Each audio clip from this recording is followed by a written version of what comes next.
नमस्कार. आजच्या भागामध्ये इथे ऐश्वर्या जानकीला म्हणत असते की खोट्याच्या कपाळी खोटं नाणं. तेव्हा इथे तिने तिच्या हातामध्ये आता एक खोटं नाणं आणलेलं असतं. तर इथे व्यापार खेळामधलं हे खोटं नाणं आता ऐश्वर्या जानकीच्या कपाळाला लावते. तिच्याकडून ती एवढी गाडी साफ करून घेते. तिला त्रास देण्यासाठी त्या गाडीवरती ती कॉफीसुद्धा सांडवते आणि पुन्हा गाडी धुवायला सांगते.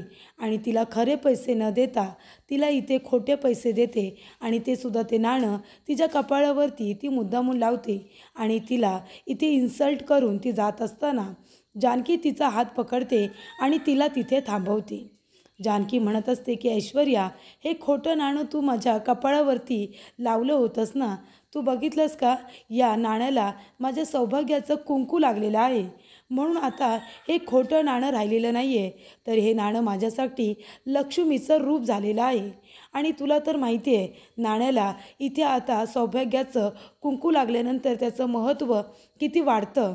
अगं, घरामध्ये लक्ष्मी, आपलं सौभाग्य, त्याचबरोबर सुंदरता, ऐश्वर्य हे तर सगळं हवंच गं.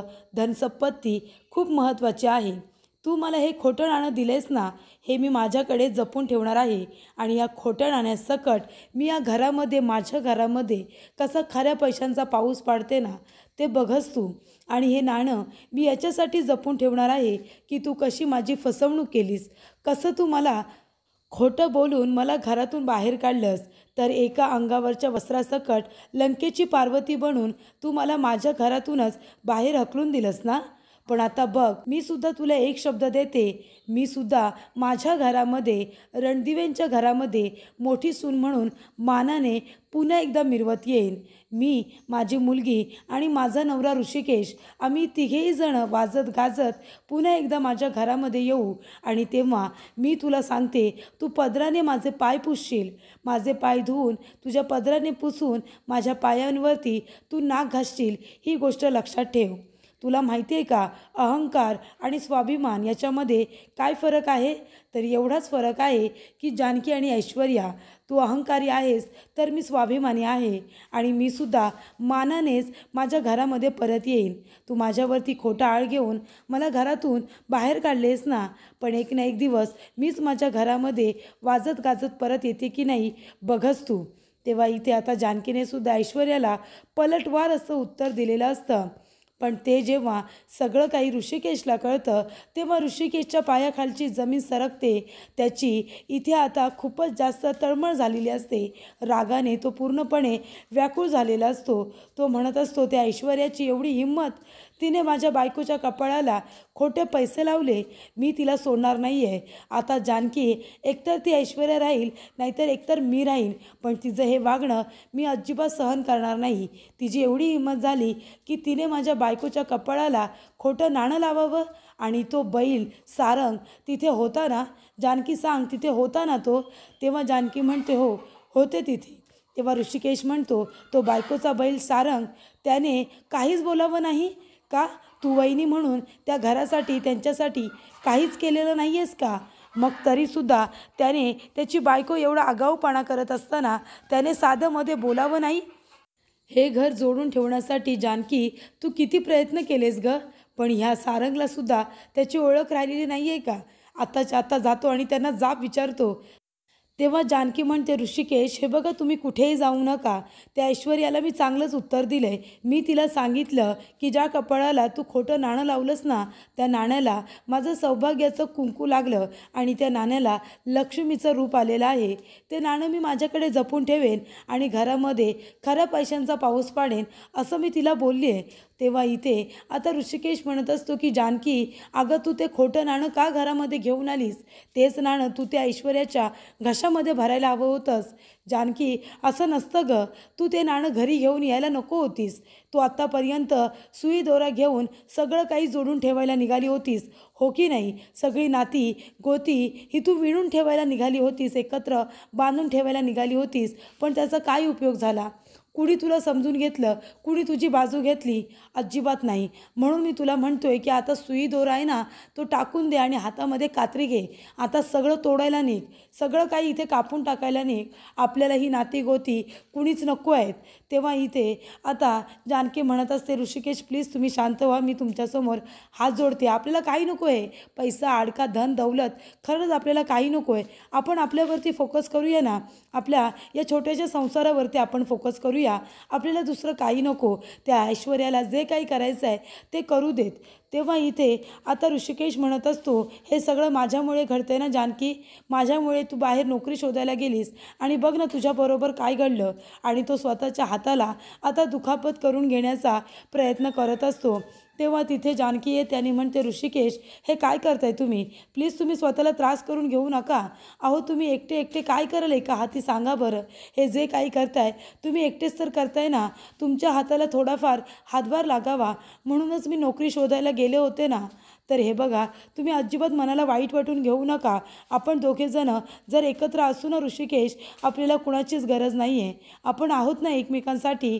आपण आपल्या संसारावरती लक्ष देऊया. बाकी कुणाच्याही बोलण्याकडे आपण आता लक्ष द्यायचं नाही. तेव्हा ऋषिकेश म्हणतो की नाही जानकी, हे मी अजिबात विसरणार नाही आहे. मी हे लक्षात ठेवणार आणि ज्या लोकांनी माझ्या बायकोच्या डोळ्यामध्ये पाणी आणले ना, त्यांना मी सोडणार नाही आहे. ती ऐश्वर्या सारंग आणि त्या रणदिवे बाई, तुला ज्या पद्धतीने त्यांनी रडवलं ना, मी सुद्धा त्यांना त्याच पद्धतीने रडायला लावणार. अगदी त्या अवंतिका आणि सौमित्रला सुद्धा मी कधीच माफ करणार नाही. त्यांना सुद्धा मी सोडणार नाही. तेव्हा इथे आता डोरबेलचा आवाज येतो. ऋषिकेश खूपच जास्त चिडलेला असतो. जानकी म्हणत असते, हे सगळं तुम्ही रागाच्या भरात बोलता ऋषिकेश, शांत व्हा जरा. आणि ती जाऊन आता दरवाजा उघडते तर समोरच सौमित्र आणि अवंतिका दोघेजण आलेले असतात. आणि जानकीला बघून ते दोघेही खूप जास्त खुश होतात. तर इथे आता सारंगसुद्धा घरी आलेला असतो. तो आपल्या रूममध्ये येतो. त्याने बघितलेलं असतं जानकी इथे गाड्या पुसत आहे. गाड्या पुसूनसुद्धा नंतरला इथे ऐश्वर्या तिला म्हणते की जानकी, ऋषिकेश रणदिवे, चल ये इकडे. आता ऐश्वर्या रणदिवे हिची गाडी पुसून दे. तेव्हा जानकी तीसुद्धा गाडी आता पुसायला सुरुवात करते. आणि इथे आता जानकी काम करून देते तरीसुद्धा ऐश्वर्याने तिचा खूप जास्त अपमान केलेला असतो. त्यानंतरला ती म्हणते की हे घे, खोट्याच्या कपाळी खोटं नाणं, असं म्हणून ऐश्वर्याने जानकीच्या कपाळाला खोटं नाणंसुद्धा लावलेलं असतं. पण इथे हा जो काही प्रकार घडलेला असतो तो सारंगला अजिबात आवडत नाही. सारंगला ते सगळं आठवतं आणि तो खूपच जास्त इमोशनल होतो. कारण जानकीबरोबरचं त्याचं नातं हे खूपच जास्त छान असतं, प्युअर असतं. आणि त्यामुळे जानकी एवढी वाईट नाही आहे जेवढं इथे ऐश्वर्या तिला बोललेली असते. हे सारंगला सुद्धा माहिती असल्यामुळे तो आता सगळ्या त्या गोष्टी मनाला लावून घेतो आणि त्याला खूप जास्त त्रास झालेला असतो. तेव्हा ऐश्वर्या येते आणि म्हणते की सारंग काय झालं? तेव्हा सारंग म्हणतो काही नाही. आणि तो तिला आपल्यापासून आता दूर ठेवतो. ती इथे त्याला खांद्यावरती हात ठेवायला येणार, तो तिचा हात आता बाजूला करतो. तेव्हा इथे आता सारंग रडत असताना इथे ऐश्वर्या म्हणते की इट्स ओके, थांबा थांबा, मी तुमच्यासाठी पाणी घेऊन येते, तुम्ही शांत व्हा बरं. आणि ती पाणी प्यायला देणार तेवढ्यातच इथे सारंग म्हणत असतो की नको आहे मला पाणी. आणि तो तिच्या हाताला धक्का देतो आणि पाण्याचा ग्लास इथे खाली पडतो. तेव्हा इथे ऐश्वर्या म्हणते काय झालं सारंग, हे काय केलं तुम्ही? आणि ती आता ग्लास उचलायला जाणार तेवढ्यातच इथे सारंग म्हणत असतो की एक मिनिट, तुम्ही उचलू नका तो ग्लास, पाणी सांडलं ना खाली, थांबा मी पुसून काढतो. आणि तो आपल्या खिशातून रुमाल काढतो आणि लादीवरती सांडलेलं पाणी आता तो रुमालाने पुसत असतो. तेव्हा ऐश्वर्या म्हणते सारंग, अहो राहू दे ना हे सगळं, मी गुलाबला सांगते, तुम्ही का करताय, सोडा बरं ते. तेव्हा इथे सारंग म्हणत असतो की ऐश्वर्या असंच ना, असंच तुम्ही जानकी वहिनीला गाडी पुसायला सांगितली होती ना ओल्या कपड्याने, बरोबर की नाही? ओल्या फडक्याने तुम्ही जानकी वहिनीला गाडी पुसायला सांगितलीत. का केलं तुम्ही असं ऐश्वर्या, सांगा ना का केलं? तिच्या कपाळावरती तुम्ही खोटं नाणं लावलं, हे कशासाठी? कसला एवढा माज आहे तुम्हाला? तेव्हा सारंग म्हणत असतो की जानकी वहिनी बरोबर बोलली एकदम, तुमच्यामध्ये आणि तिच्यामध्ये एवढाच फरक आहे जितका अहंकारामध्ये आणि स्वाभिमान याच्यामध्ये असतो. तुमच्यामध्ये आज मला खूप जास्त अहंकार दिसत होता. तुम्हाला जेव्हा बोलत होता ना तुम्ही, तेव्हा तुम्हाला दिसत नव्हतं की तुम्ही काय बोलता बोलताय, कशा वागताय. पण तेव्हा मी तुमच्याकडे बघत होतो ऐश्वर्या, तेव्हा मला फक्त तुमच्यामध्ये अहंकार दिसत होता. तुमच्या मनाला आहे ना लकवा मारला होता. जानकी वहिनी बरोबर म्हणाली, तुम्ही तुमचा खोटा चेहरा लपवण्यासाठी एवढ्या चांगल्या चांगल्या साड्या नेसताय, पण पदरातून निखारे घेऊन फिरताय आणि त्या निखाऱ्यांमुळे कधी एकदा तुमची ही साडी जळून खाक होऊन जाईल ना, हे तुम्हालासुद्धा कळणार नाही. तुमच्यासुद्धा हातामध्ये काही होणार नाही, असं जानकी वहिनी म्हणाली. तिला किती त्रास दिलात तुम्ही.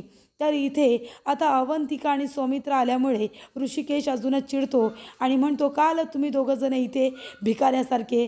तुम्ही रणदिवे आहात ना, मग आता आमच्या इथे येताना तुम्हाला मान खाली घालावी लागत असेल. उगाच कशाला आमच्या इथे येता? मग तुम्ही रणदिवे आहात, तुम्ही तुमच्या घरी जा, आम्हाला शांतपणे जगू द्या, असं ऋषिकेश म्हणत असतो आणि दरवाजा आता सौमित्रच्या तोंडावरती बंद करत असतो. तेव्हा सौमित्र म्हणत असतो की दादा, अरे नानांना जानकी वहिनीला भेटायचं आहे, जानकी वहिनीला त्यांनी बोलावलं आहे. तेव्हा इथे आता लगेचच तो दरवाजा बंद करत असतो ऋषिकेश. तो थांबतो आणि बाजूला जाऊन उभा राहतो. तेव्हा अवंतिका म्हणत असते की वहिनी, नानांनी आम्हाला खाणाखुणा करून सांगितलं, त्यांना तुम्हाला भेटायचं आहे, त्यांनी तुम्हाला बोलवलं आहे, म्हणून तर आम्ही तुम्हाला इथे घ्यायला आलो आहे ना. तेव्हा इथे सौमित्र म्हणत असतो की वहिनी चल, नानांना तुझ्याशी महत्त्वाचं बोलायचं आहे, म्हणूनच आम्ही दोघेजणं तुला इथे घ्यायला आलो आहे. तेव्हा इथे आता जानकी म्हणत असते की ऋषिकेश बघितलंत ना, नानांना मला भेटायचं आहे, त्यांना माझ्याशी बोलायचं आहे, मला जाऊ द्या ऋषिकेश. तेव्हा इथे ऋषिकेशने आता जानकीचा हात हा घट्ट पकडलेला असतो आणि तो म्हणतो की माझी बायको कुठेही जाणार नाही आहे. तेव्हा इथे जानकी म्हणते, ऋषिकेश असं प्लीज बोलू नका. तेव्हा ऋषिकेश म्हणतो, जानकी एकदा सांगून तुला कळत नाही का, ते आपले नाना नाही आहेत आणि त्याच्यामुळे तू तिथे जायचं नाही. तेव्हा इथे सारंग म्हणत असतो की ऐश्वर्या, नक्की तुम्हाला कसला राग आला होता हो? मला माहिती आहे, असं वाटत होतं की तुमच्या मनाला लकवा मारला आहे, म्हणून तुम्हाला दुसरं काहीच दिसत नाही आहे. एवढा चांगुलपणा सोडून जमतं का? नेमका तुम्हाला राग तरी कसला आला होता? म्हणजे जानकी वहिनीने नानांना धक्का दिला त्याचा, की जानकी वहिनी घरातून बाहेर पडली तरीसुद्धा मानाने जगते त्याचा, की गावातलं शेंबडं पोरगंही आता रणदिवेंच्या नावावरती हसतंय याचा राग आला होता तुम्हाला? तेव्हा ऐश्वर्या म्हणते, सारंग तुम्हाला त्या बाईचा पुळका येतोय, ज्या बाईने तुमच्या वडिलांना धक्का दिला, त्यांना खाली पाडलं, त्या बाईचा तुम्हाला पुळका येतोय का? एवढं वाईट वाटतंय तुम्हाला? तेव्हा सारंग म्हणतो की मला माहिती आहे ती चुकीची आहे, कुणाला पण वाईट वाटेल, तुम्ही जे वागलात ना त्यासाठी कुणालाही वाईट वाटेल. तिचे एवढे हाल का केलेत तुम्ही? का तिला एवढं घालून पाडून बोलात? खरंच मला काहीच कळत नाही आहे.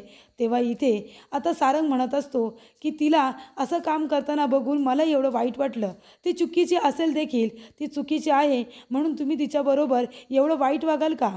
तेव्हा इथे आता ऐश्वर्या म्हणत असते, हो वागेल मी तिच्याबरोबर वाईट, आणि मला अजिबात त्याचं वाईट वाटत नाही आहे, कारण तिने मला फसवून जबरदस्तीने तुमच्याबरोबर लग्न करायला लावलं आहे. कळतं आहे तुम्हाला? मला तिचं अजिबात वाईट वाटत नाही. तेव्हा इथे सारंग म्हणतो, तुमचं लग्न माझ्याबरोबर तिने जबरदस्तीने लावलं आहे. तेव्हा ऐश्वर्या म्हणते, हे बघा सारंग, सॉरी, पण ही खरीच गोष्ट आहे ना, ती जबरदस्तीच होती त्यावेळेला, आणि तरीसुद्धा मी तुमच्याबरोबर लग्न केलं. पण आता परिस्थिती वेगळी आहे. आता माझं तुमच्यावरती प्रेम आहे, माझा जीव जडला आहे तुमच्यावरती, आणि आता मी तुमची किती काळजी घेते. आपलं घर मी एकटी सांभाळते, सगळ्यांचं सगळं मी एकटी करते, आपलं घर एकत्र जोडण्याचं काम करते, आणि तरीसुद्धा तुम्ही तिची बाजू घेत आहे आणि मला बोलताय सारंग, हे बघा माझं चुकलं, मी तुमच्यावरती आवाज चढवून बोलले, माझा टोन चुकीचा होता, पण मला तुमची काळजी वाटते. एवढं सगळं त्या बाईने चुकीचं केलं आहे तरीसुद्धा तुम्हाला तिचाच पुळका आहे. हे बघा, मी तुम्हाला ओरडून बोलले, त्यासाठी मी तुमची माफी मागते. तुम्ही म्हणा की तुम्ही मला माफ केलं. तेव्हा सारंग म्हणतो, ऐश्वर्या तुमचं खरंच प्रेम आहे ना माझ्यावरती? तेव्हा ऐश्वर्या म्हणते, खरंच खूप प्रेम आहे माझं तुमच्यावरती. तेव्हा सारंग म्हणतो, मग ठीक आहे, मी तुम्हाला माफ केलं. तेव्हा इथे ऐश्वर्या म्हणते, सारंग बसा खाली. हे बघा, मी जे काही बोलले त्यावेळेला मला खूप राग आला होता म्हणून बोलले. तुम्ही प्लीज माझ्यावरती कधी रागवत जाऊ नका, माझं खरोखर तुमच्यावरती प्रेम आहे. तेव्हा इथे सारंग तिच्या गालावरती आपला हात ठेवतो, तरी ते ऐश्वर्या लगेचच त्याचा हात बाजूला करते. तेव्हा इथे आता ऋषिकेश म्हणत असतो, तुम्ही कशाला इथे माझ्या बायकोला घ्यायला आलं आहे? माझ्या बायकोने तुमच्या नानांना धक्का दिला आहे ना, बरोबर की नाही? उगाच माझ्या बायकोला तिथे घेऊन गेलात, आणि जर तुमच्या नानांना काही झालं तर तिच्यावरती परत आळ घ्याल ना तुम्ही. त्याच्यामुळे माझी बायको कुठेही येणार नाही आहे, तुम्ही गेलात तरी चालेल. तेव्हा इथे सौमित्र म्हणत असतो, अरे दादा असं नको करूस, मला माहिती आहे तू खूप चिडलायस, खूप रागवलंयस, तुझी चिडचिड होते, मी सगळं मान्य करतो, पण आता खरंच सांगतोय मी तुला, नानांनी आम्हाला खाडाखुणा करून सांगितलं आहे जानकी वहिनीला बोलवायला. आम्ही सगळं ठीक करण्याचाच प्रयत्न करतोय ना, तेव्हा इथे ऋषिकेश म्हणत असतो, "अरे कशाला पण? अरे जानकी खरंच खूप वाईट आहे रे. ती 10 वर्षांमध्ये तुम्हाला कळलेलीच नाही आहे. तिनेच नानांना धक्का दिला आहे आणि म्हणूनच घरातल्या सर्व लोकांनी तिला घरातून हाकलून दिलं आहे ना. मग तरीसुद्धा नानांना भेटण्यासाठी तुम्ही जानकीला का घेऊन जाताय?" तेव्हा इथे अवंतिका म्हणत असते, की "दादा आम्हाला माहिती आहे जानकी वहिनीने काहीच केलेलं नाही आहे. खरंच आम्हाला माहिती आहे." तेव्हा इथे लगेचच ऋषिकेश म्हणतो, "तुम्हाला माहिती असून काय फायदा? तुमच्या काय माहीत असण्याचं मला लोणचं घालायचं आहे का? नानांना सांगा त्या ऐश्वर्या बोलवायला. ती नीच ऐश्वर्या आहे ना, तिला बोलवायला सांगा आणि तिला काही काम करायला सांगायचं आहे ते सांगा. माझी बायको आता कुठेही येणार नाही आहे." तेव्हा इथे ऋषिकेश म्हणत असतो, की त्या ऐश्वर्याला खोटेपणा करता तर येतोच, पण आता तर तिला इथे लोकांच्या कपाळावरती खोटं नाणंसुद्धा लावायची तिची हिंमत झालेली आहे, असं आता ऋषिकेश रागातच म्हणतो. तर पुढील भागामध्ये आपण बघूया, इथे आजी ऐश्वर्याला म्हणत असते, की "तुला माहिती आहे का ऐश्वर्या, नानासाहेबांनी त्या जानकीला भेटायला बोलावले." तेव्हा ऐश्वर्या म्हणते, की "आजी तुम्ही एवढी मोठी न्यूज मला आत्ता सांगताय, मगापासून सांगायचं ना." तर ते ऋषिकेश म्हणत असतो, "जानकी तू नानांना भेटायला जायचं नाही." तेव्हा जानकी म्हणत असते, "ऋषिकेश प्लीज मी तुमचं हे ऐकणार नाही आहे." आणि तरीसुद्धा ती नानांना भेटायला जाते. तेव्हा इथे ऐश्वर्या आता सुमित्राला म्हणत असते, की "आई मी तुम्हाला सांगते त्या बाईला या घरामध्ये पाऊलसुद्धा ठेवू देऊ नका. नानांवरती तिची सावलीसुद्धा पडता कामा नये." तेव्हा इथे आता दरवाजा नॉक झाल्यानंतर सुमित्रा दरवाजा उघडायला जाते, तर तिथे अवंतिका आणि सौमित्र दोघेजण आलेले असतात.